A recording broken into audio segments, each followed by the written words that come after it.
12 anyos ako nang mapunta si Mami sa Singapore para magtrabaho sa isang malaking hotel doon. Kung tutuusin, malapit lang sa Singapore sa atin pero pakiramdam ko noon iniwan niya kaming lahat. Higit sa lahat, inamandonado niya ako. Kaya noong araw na umalis siya, nagkulong ako sa kwarto at ibinuhos ko ang lungkot ko sa unan. Umiyak ako ng umiyak hanggang sa mapagod at makatulog ako.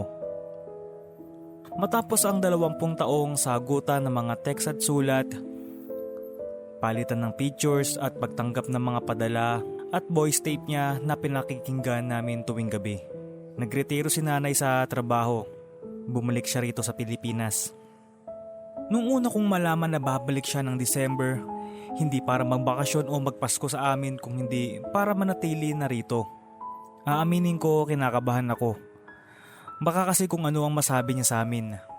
Baka hindi niya magustuhan ang pamumuhay namin dito. Baka malaki ang inaasahan niya dahil ilang taon siyang nagsakripisyo sa ibang bansa para mapalaki kami at mapag-aral ng maayos. Hindi ko alam kung paano ko siya papakitunguhan, kaya kahit ilang araw na ang nakalipas mula nung dumating siya sa bahay, tahimik lang ako. Hindi ko siya kusang nilalapitan. Binabati ko lamang siya kung makakasalubong ko siya rito sa bahay o kung maaabutan ko siya. Nagsimula kaming mamuhay na parang nasa malayo pa rin siya. Hindi niya ako maaaring maamoy o mahawakan. Natatakot akong madampian man lang ng hangin niya, na baka masugatan ako sa mga sabik na yakap niya. Dumaan ang mga araw at linggo na hanggang doon lamang umabot ang komunikasyon naming dalawa. Hanggang isang araw, dumating ako sa bahay galing trabaho. Kakaiba din ang dinatnan ko dahil hindi ko marinig ang karaniwang ingay ng TV na una kong nabubungaran kapag tumatapak ako sa loob ng bahay. Nagulat ako sa nakita ko sa sala. Patay ang TV. Natumba ang mga silya, nakakalat ang mga gamit. Yung takot na sasakmal sa'yo kapag naisip mong ano kaya ang umuwi ka ng bahay at madatnan mong nakahandusay ang mga mahal mo sa buhay. Tadtad ng saksak at naglawa ang kanilang mga dugo sa sala. Na sana huwag mangyari sa tulad na nababalitaan mo sa TV. Iyon ang umakyat sa akin. Ano kaya nangyari? Bakit ganun ang itsura ng sala? Lalo pa akong kinabahan nang makita ko ang nalagyanan ng mga kutsilyo na nakapatong sa silya. Hinanap ko agad ang mga tao. Nadatnan ko ang pinsan kong nakahiga sa kwarto at nagte-text. Ano nangyari? Sabi ko. Ayan, sabi niya. Ano nga? Pilit ko. Nag-away si Mami at si Mama. Sagot niya. Hindi ko na nagawang umupo sa tabi ng kama. Nandun ako sa tapat ng pintuan ng kwarto.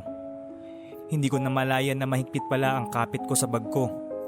Nanginginig ako at nakikinig sa kwento ng pinsan ko. Nagwala raw si Mami. Inambaan niya ng kutsilyo si Mama, sabi raw niya. Magpatayan na silang dalawa. Tignan natin kung sino ang unang mamamatay, sabi niya. Nakikinig at napapaisip ako kung ano ang nangyari. Ano nga ba talaga ang nangyari? Hindi matanggap ng isip ko na sa ganoong aabot ang iringan nila ng lola ko. Na magagawa ng nanay kong hamunin ng patayan ng sarili niyang ina. Nagdilim ang paningin niya? Bakit? Ano ang nagtulak sa kanya para gumawa ng ganong kasalanan? Hanggang sa ako na ang nakasaksi kung paano bigla-bigla nang parang apoy ang nagliyab ang galit ng nanay ko. Dahil lang sa isang maliit na bagay na pinagmulan nila ng tiyahin ko. Ang tiyahin ko naman ang hinarap niya. Dali-dali ako lumabas ng kwarto ko nang marinig ko ang tili niya.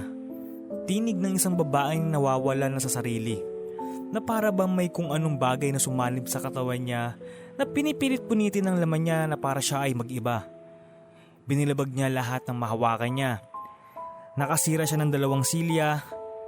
Natakot ako. Naisip ko ang kaya pa niyang gawin kung mawawala siya sa katinuan.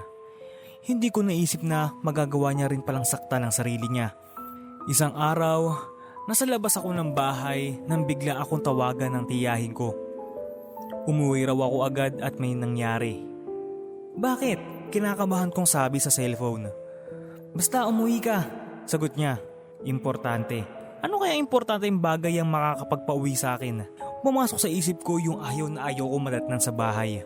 Baka nga may mangyari. Bulong ko sa sarili ko. Bigla akong kinutuban. Masama ito. Nagmamadali akong umuwi. Nadatnan ko pang nakahiga sa kama ang nanay ko. Nakabalot ng puting kumot ang kanyang katawan. Sa kisame, ang kalahati ng putol na lubid. Nagbikti siya. Saan siya nakakuha ng tali? Usisa ako sa mga tao sa bahay. May tali na pala siyang tinago sa bag niya. Sindak na sindak ako sa pangyayari. Lumipas sa mga araw kahit nang malibig na siya at tatapos na ang lahat-lahat, hindi ko pa rin nalalabas ang iyak ko.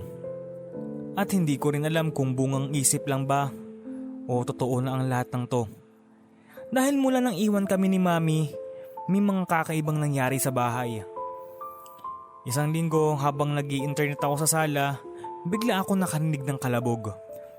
Nagulat ako dahil ako lang ang mag-isa sa bahay. Patay mali siya ako at tumayo at hinanap kung saan nanggagaling ang tunog. Noon ko napansin na kakaiba ang katahimikan ng bahay na iyon. Nagtayuan ang mga balahibo ko sa braso. Sa tabi ng telepono, nakita ko yung nahulog na garapon na may mga gamot. Mga gamot yun sa trangkaso na binili ni Mami noon. Paano kaya napunta sa tabi ng telepono ang garapon? Isang gabi naman habang natutulog ako, bigla akong nagising sa tili ng isang babae. Hindi ako pwedeng magkamali. Tili iyon ng nanay ko na narinig ko noong humihiyaw siyang nagpupuyo sa galit. Dumilat ako sa madilim na kwarto. Kumalubog ang dibdib ko. Kinapa ko ang cellphone ko sa gilid ng unan at tinignan ang oras. 3:00 na ng madaling araw. Alam kong sa kabilang kwarto nang gagaling ang tili. Tumayo ako at binuksan ko ang ilaw. Kahit kinakabahan at nilalamig, naglakad ako papunta sa kabilang kwarto. Sinilip ko ang utol ko na mahimbing na natutulog. Bumalik ako sa kwarto ko para ipagpatuloy ang pagtulog. Kinumagahan, ikinuwento ko sa utol ko sa harap ng almusal. Hindi makapaniwala si utol ko. Sabi niya bigla siya nagising ng madaling araw na iyon. Pagdilat siya ng mga mata niya, nakita niya si Mami na nakatayo sa harap niya. Suot ang paborito nitong puting nightgown. Nakayuko at nakatapat ang muka sa mukha niya. Tinitignan siya. Kinilubutan ako sa kwento ng utol ko. Siyang dating naman ng tiyahin ko na nasa kusina. Ikinuwento namin sa kanya ang nangyari. Hindi rin siya makapaniwala pero kami ang naging bal sa mga sinabi niya. May sakit ang nanay ninyo. Pagtatapat niya. Sa isip? Sabi ko. Na parang gusto kong sabihin, alam ko na yan, kaya nga siya nagpakamatay, di ba? May mga nangyari pa sa nanay niyo sa Singapore. Nagpatuloy ang tiyahin ko. Ha?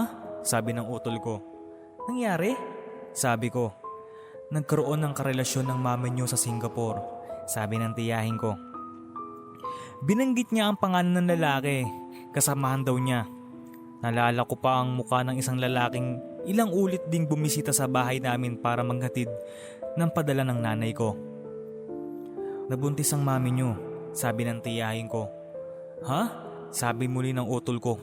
Hindi pa sila hiwalay ng tatay ko na magtrabaho naman sa Saudi. Hindi ko lubos maisip kung paano nagawa yun ng nanay ko sa tatay ko. Kung paano nagawa niya yun sa amin. Nagpa-abort ang nanay ninyo, sabi ng tiyahin ko. Natulala kami ng utol ko. Nagpatuloy ang tiyahin ko. Yun ang dinala niya sa dibdib niya. Yun ang gusto niyang ipaalam sa inyo. Sabi nila kaya nagmumulto ang isang namayapa na ay hindi dahil sa ayaw matahimik ang kanyang kaluluwa.